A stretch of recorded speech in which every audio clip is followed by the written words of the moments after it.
Ukraine's president has agreed to support a 30-day ceasefire in the war with Russia. In return, the U.S. will restore military and intelligence support to Ukraine that President Trump cut off after last month's showdown in the Oval Office.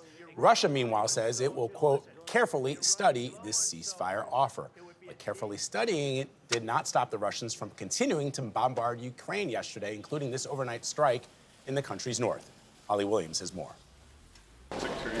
It's a confusing time for American diplomacy. After yesterday's meeting in Saudi Arabia, the US now appears to be back in Ukraine's corner and calling on Russia to agree to a 30-day ceasefire. If they say no, then we'll unfortunately know what the impediment is to peace here. Thank you for invitation. Yet just last month, President Trump called Ukraine's elected president a dictator. You don't have the cards. Before publicly berating him at the White House and then suspending US security assistance and intelligence sharing with Ukraine. Both are crucial to this country's military. That pause has now been lifted, and the president's special envoy, Steve Witkoff, is expected to head to Russia for talks later this week. Through 3 years of war, the US government has committed well over $100 billion to support Ukraine. Separately, many volunteers have come from the US to help as private citizens.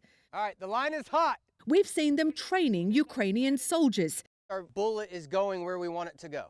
And it's thought hundreds of American volunteers have signed up to serve with Ukraine's army. For some of them, the Trump administration's recent actions don't sit well. One American who's fighting for Ukraine's survival posted this video after that explosive meeting in Washington. It's basically Russian propaganda out of the mouth of an American president. It's shameful.